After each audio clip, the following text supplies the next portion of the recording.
이것이 천지가 창조될 때에 하늘과 땅의 내력이니 여호와 하나님이 땅과 하늘을 만드시던 날에. 자, 이것이 천지가 창조될 때 하늘과 땅의 내력이니. 자, 다시 한번 설명하고 정리하겠다는 거죠.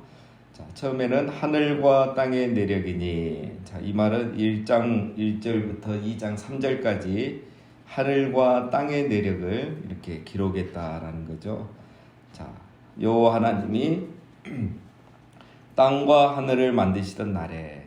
땅과 하늘. 자, 앞에서는 하늘과 땅의 이야기했는데, 자, 지금부터는 땅과 하늘, 즉 땅에 대한 이야기를 시작하겠다라는 거죠. 이 단어가 이렇게 앞뒤로 바뀌면서 강조하는 게 무엇인지 이렇게 표현하고 있습니다.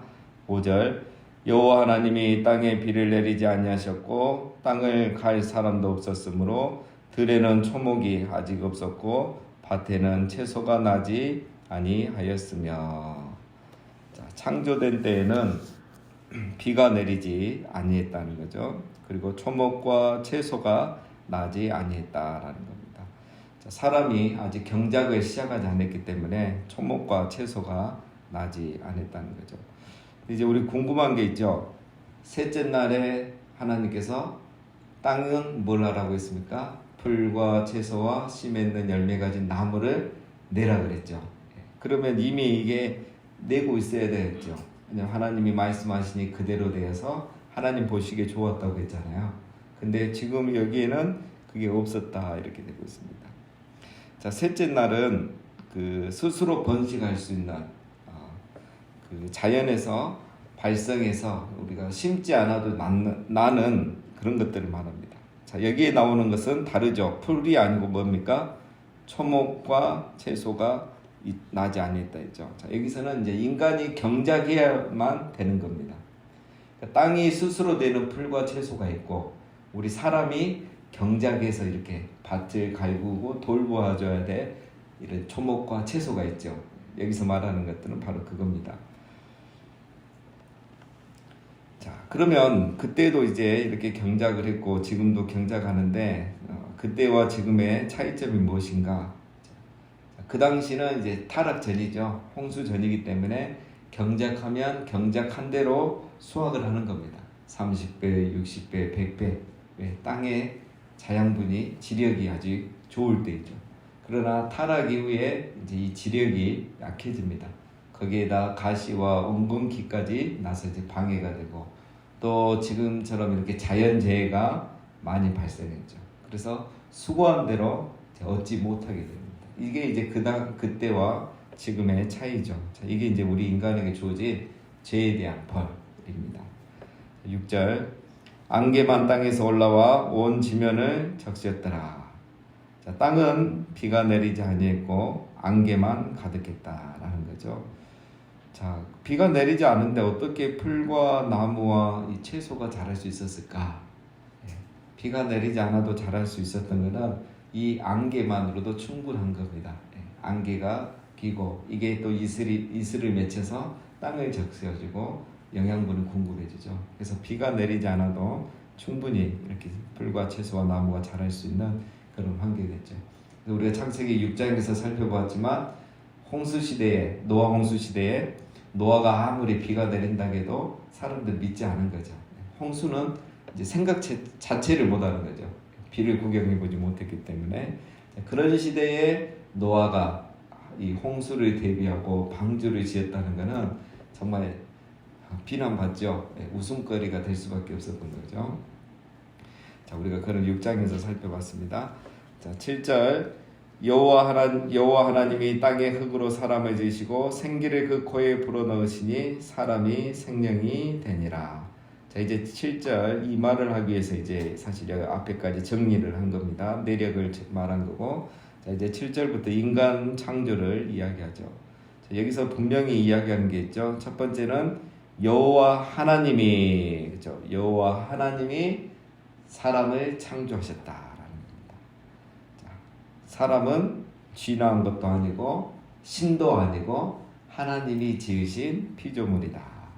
인간이 기억해야 될 것은 우리는 하나님이 지으신 피조물이다. 이거를 잊으면 안 되는 거죠. 오늘 우리에게는 이제 한 가지 더 적용이 돼야 되죠. 인간의 기원에 대한 다른 가설은 있을 수가 없다는 거예요. 요즘도 많은 이론들이 나옵니다. 여러분 신학계에서도. 자, 중요한 거는 하나님이 우리를 만드셨다라는 거. 우리 인간은 이것을 기억해야 됩니다. 이것을 뒤에서 한 번 더 나옵니다. 두 번째는 하나님이 땅의 흙으로 사람을 지으셨다라는 거죠. 땅의 흙. 자, 사람이라는 히브리 단어가 뭐라 그랬죠? 아담. 그렇죠? 아담이 사람이란 뜻이에요. 이게 나중에 이제 하와의 남편의 이름이도 되죠. 네, 이름인데 사람이라고 했을 때는 하아담. 여기에는 그러니까 사람이라는 그 고유명사예요. 사람을 만드시고 네, 하아담. 그리고 땅은 히브리어로 아다마라 그랬죠. 그러니까 하나님께서 아다마로 아담을 만드셨다. 이게 히브리어 언어의 그 유의입니다. 자, 그런데 이제 여기서 또 생각해 봐야 될 것이 앞에서는 이런 얘기를 안 했잖아요. 하나님이 하나님의 형상대로 사람을 창조하셨다. 이렇게 말했는데 여기서는 하나님께서 땅에 흙으로 사람을 지으셨다. 굉장히 허무하잖아요. 앞에서 붕 띄워놓고 여기서는 흙이에요. 겨우 흙. 자, 왜 이것을 굳이 강조하느냐? 사람은 하나님의 형상대로 받은 존재, 형상대로 창조된 존재이면서 동시에 흙으로 지음받은 피조물이다. 죽으면 흙으로 돌아가는 존재다. 이것을 또 우리가 기억해야 하는 거죠. 자, 세 번째는 하나님이 생기를 그 코에 불어넣으시니 살아있는 존재가 된 거죠. 생명이 되니라. 살아있는 존재가 된 겁니다. 영적인 존재가 된 겁니다. 그래서 인간은 하나님이 특별하게 창조하셨죠. 생기를 불어넣어서 흙으로만 창조하신 게 아니고 동물은 흙으로만 지었지만 사람은 생기를 불어넣은 거예요. 그래서 인간과 동물은 재료는 같죠. 흙입니다. 흙으로 지었지만 인간에게는 생기를 불어넣으신 거죠. 자, 그러면 우리 인간은 어떻게 살아야 되느냐? 동물처럼 살지 말라고 생기를 불어넣으신 거예요. 사람이 생기를 불어넣는데 영적인 존재로 살지 아니하면 어떻게 살게 되어 있습니까? 동물처럼 살게 된 거예요. 그래서 우리가 요구할 때 이 먹 같은 인간 이 말이 성경적인 거예요. 듣기에도 그렇지만 생기 빠지면 똑같은 거예요. 자, 그래서 우리가 본능대로 살지 않고 영적인 존재답게 살아야 됩니다.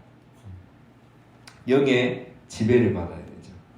이걸 신약 성경의 표현을 빌리자면 성령의 충만함, 성령의 지배를 받고 성령의 소욕대로 살아야 돼요. 그렇지 않으면 우리가 동물처럼 본능대로 살게 돼 있어요. 그걸 이제 우리는 마음대로 산다는 거죠. 마음의 정욕대로 사는 거죠.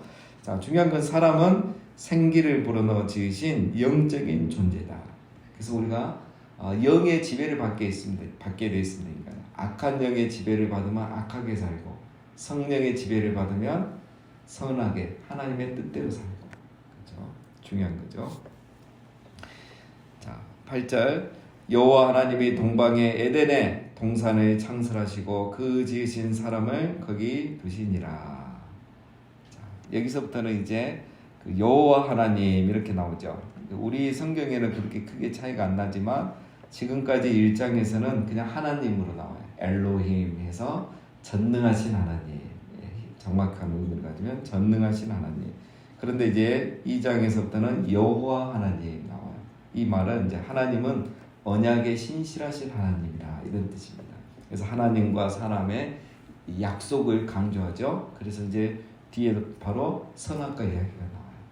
그래서 1장은 전능하신 하나님, 2장부터는 여호와 하나님 이렇게 나옵니다. 자, 하나님께서 동방에 에덴을 창설하셨습니다. 동방은 지금 성경에서 말하는 동방은 다 페르시아만 그쪽입니다. 페르시아만 여기 이제 유프라데스 강과 티그리스 강이 다 여기서 시작되죠. 자, 동방의 에덴이란 곳에 동산을 창조했습니다. 이 에덴이란 것은 뜻이 기쁨이란 뜻입니다. 기쁨. 그래서 이곳에 살면 기쁨이 넘친다, 행복이 넘친다. 그런 의미로 하나님이 우리 인간을 에덴을 창설하시고 거기에 사람을 두신 거예요. 이 말은 우리 하나님이 인간을 가장 기쁘고 행복하게 살게 해 놓으셨다는 겁니다. 자, 뭘 보면 알 수 있느냐? 에덴 동산이란 곳이 도대체 어떤 곳이냐? 9절에 보면 여호와 하나님이 그 땅에서 보기에 아름답고 먹기에 좋은 나무가 나게 하시니 동산 가운데는 생명나무와 선악을 알게 하는 나무도 있더라. 자, 에덴 동산에 풍부한 게 몇 가지 있다 했죠. 첫 번째는 먹을 거. 먹을 게 풍부해요. 먹을 게 많은 것이 좋은 거죠. 자, 그래서 에덴 동산에 있으면 이 영양분 많은 이 많은 먹을 것들이 열매들이 있는 거예요. 그래서 무슨 탕 이런 거 안 먹어도 잘 살 수 있는, 건강하게 살 수 있는 곳이 바로 에덴 동산입니다. 거기에 생명나무까지 있어요. 얼마나 좋습니까? 이곳을 하나님이 따로 이렇게 만드신 거예요. 우리 사람을 두시려고. 자, 그 다음에 또 무엇이 많은가 했더니 강이 많죠. 3절에 강이 에덴에서 흘러나와 동산에 적시고 거기서부터 갈라져 네 근원이 되었으니. 자, 에덴 동산은 두 번째 물이 많아요. 물이 많다는 것은 생명력이 넘친다는 거. 살기 좋은 거. 그렇죠? 지금도 대도시는 다 무엇을 끼고 있습니까? 강을 끼고 있잖아요. 소래 한강, 그리고 두 번째로 큰 낙동강에 부산에 있잖아요. 그래서 강이 중요한 겁니다. 에덴은 얼마나 이 강이 좋으면 에덴을 한번 싹 두르고 거기서 이제 네 강이 나왔다니까 물이 굉장히 풍성하다. 물이 풍성하다는 건 생명력이 넘치는 곳이다, 이런 뜻입니다. 자, 11절부터 이제 강의 이름이 나옵니다. 첫째 이름은 비손이라. 금이 있는 하일라와 온 땅을 둘렀으며 그 땅의 금은 순금이요 그곳에는 메델리엄과 호마노도 있으며 둘째 강의 이름은 기온이라. 구스 온 땅을 둘렀고 셋째 강의 이름은 히데겔이라. 아수르 동쪽으로 흘렀으며 넷째 강은 유브라데라. 자, 이 뭐 다 나오죠. 첫 번째 강은 비손, 두 번째 강은 기온. 자, 구스 온 땅을 덮었다 했는데 이 구스는 여기서 말하는 구스는 아프리카 이디오피아 구스가 아니고 이쪽을 말합니다. 메소포타미아 쪽, 오히려 하란 있는 그 위쪽 북쪽을 말하는 거고. 자, 히데겔은 우리가 알고 있는 티그리스 강을 히데겔이라고 했죠, 옛날에는. 그 다음 네 번째가 유프라데. 자, 오늘 우리가 아는 유프라데스 강. 이 비손과 기온강은 노아 홍수 이후로 사라졌다고 그렇게 보고 있습니다. 그리고 지금까지 남아있는 게 얼마나 강이 크고 좋았으면 유프라데스 강과 티그리스 강은 지금도 남아있잖아요. 그래서 세 번째 뭐가 많습니까? 에덴 동산에는 보석이 많습니다. 이 비손강에 보석이 많았어요. 뭐 아담에게 보석이 큰 의미가 있겠습니까만은 어쨌든 가장 좋고 화려한 곳이었다라는 거죠. 천국에 가면 여러분 무엇이 많을까요? 요한계시록 21장 2장에 보면 천국에 가면 많은 게 있어요. 보석, 다 보석이죠. 역시 보석. 그리고 먹을 게 많잖아요. 달마다 열매를 맺는 생명나무가 있다 했잖아요. 그리고 생명수강이 보좌로부터 흘러나와요. 이게 다 상징이에요. 에덴 동산하고 똑같죠. 물과 보석과 먹을 것이 많은 거예요. 그래서 천국은 잃어버린 에덴 동산을 온전히 회복하는 거예요. 그래서 성경은 계속 이겁니다. 성전 에덴 동산은 하나님과 사람이 함께하는 것이죠. 성전이죠.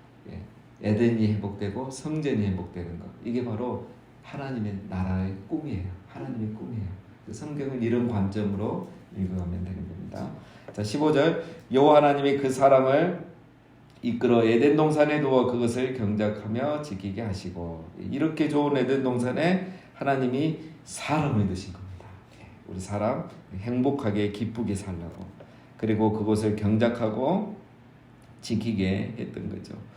자, 똑같은 피조물인데 우리 사람에게는 이런 놀라운 복이 있는 거죠. 하나님 형상대로 창조되고 에덴 동산을 주시고 그곳을 다스릴 수 있는 이 좋은 은혜를 우리에게 주신 거예요. 더 이상 부러울 것도 없고 욕심낼 것도 없어요. 얼마나 이 아담이 행복했습니까?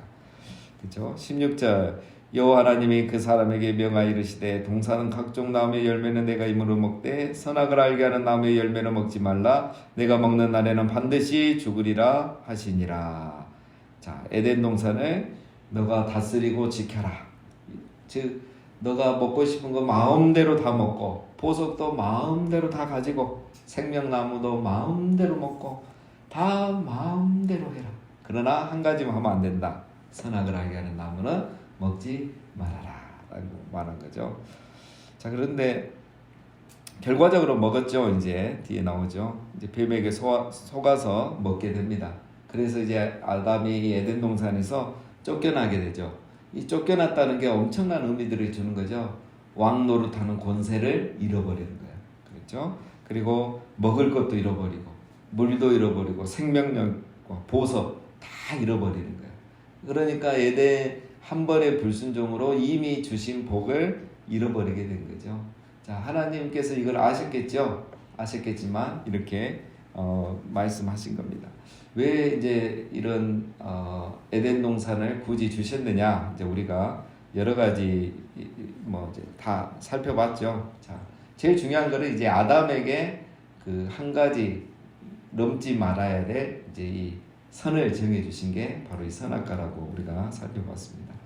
아담이 에덴 동산에서 거의 왕 같은 주인 같은 존재이지만 왕도 아니고 주인도 아니다. 아담은 청지기일 뿐이다. 하나님만 없으면 아담이 왕이에요. 주인이에요. 그러나 사실 왕도 주인도 아니고 청지기 역할을 하고 있는 거죠. 다스리고 있는 거죠. 자, 이것을 늘 기억하게 하는 게 뭐다? 선악과다. 선악과를 안 먹음으로써 내 위에 하나님이 계신다. 내가 왕도 아니고 주인도 아니다는 것을 늘 기억하게 하는 게 선악과예요. 자, 보디발이 요셉을 전적으로 신뢰하고 믿었지만 보디발이 요셉에게 손대지 말아야 될 그 두 가지를 얘기했죠. 음식과 아내. 이게 뭐냐면 너는 마음대로 다 해도 되는데 너가 주인은 아니야. 그걸 늘 잊지 말아야 돼. 이 두 개는 너가 손대면 안 돼. 그 선을 넘는 날은 주인을 무시하는 거예요. 자기가 주인이 되겠다는 거예요. 주인처럼 하겠다는 거예요. 그래서 그 두 가지를 정해준 거죠. 바로 아담에게 그걸 정해준 것이 선악을 알게 하는 나무인 겁니다. 그래서 선악과를 주신 거고, 자, 창세기를 제일 먼저 읽은 사람들이 누구입니까? 바로 출애굽한 이스라엘 백성들이죠. 그 사람들에게 이제 교훈을 주고자 하는 게 바로 이겁니다. 이 선을 넘지 말라고 우리에게 오늘 선악과로 주신 게 뭐냐면 율법이다. 너에게 이 말씀이다. 그래서 이 말씀을 읽고 우리가 넘지 말아야 될 이 선악과가 무엇인지를 알고 그 말씀에 순종만 하면 된다. 그러면 너희가 가나안 땅에 들어가면 하나님께서 너희에게 주신 심지 않고 포도나무의 열매를 먹고 파지 않은 우물에 물을 마시고 세우지 아니한 집에서 너희가 살게 될 것이다. 그리고 너희 자손 대대로 이 땅을 물려받고 이 땅에서 살게 될 것이다. 단 너희가 이 선악을 알게 하는 나무를 먹지 않으면, 이 말씀을 지키면. 그 말씀 중에 제일 중요한 게 이제 뭐였죠? 안식일, 시간의 거룩, 시간을 성화시켜야 된다. 그래서 매 안식일과 월삭과 절기를 꼭 지켜서 그날만큼은 하나님 앞에 너희 자신의 우리가 아담이라는 것, 피조물이라는 것, 선을 넘지 말아야 될 존재라는 것을 잊지 말아야 된다. 이게 바로 이제 이 창세기를 통해서 모세가 이스라엘 백성들에게 가르쳐 주려고 하는 것입니다. 자, 오늘 우리도 마찬가지입니다. 우리가 하나님께서 우리를 이렇게 존귀하게 창조하셨지만 우리는 하나님의 형상대로 창조된 피조물일 뿐이란 것을 또한 동시에 기억해야 됩니다. 그래서 우리는 동물처럼 본능대로 살아서도 안 되고 생기 없는 사람처럼 마음대로 살아서도 안 되고, 항상 우리는 하나님의 말씀을 잘 듣고 하나님 말씀 안에서 시간을 거룩하게 성화시키면서 말씀에 순종하면서 우리가 살아가야 되는 것입니다. 그래서 그렇게 하지 않을 때 오늘 말씀에 보면 뭐라 그랬죠? 아담에게 정령 죽으리라. 이 말은 정령 다 빼앗기리라. 이 말로 우리가 이해하시면 돼요. 그래서 아담이 결국은 다 빼앗기죠. 영생까지 빼앗기게 되죠. 자, 그래서 우리가 본능대로 마음대로 살지 않고 영적인 존재답게 살고 하나님을 주인으로 모시고 늘 순종하면서 살아가면서 하나님께서 우리에게 이미 주신 이 복을 빼앗기지 않고 누리면서 살아가시는 우리 모두가 되시기를 주님의 이름으로 축원드립니다.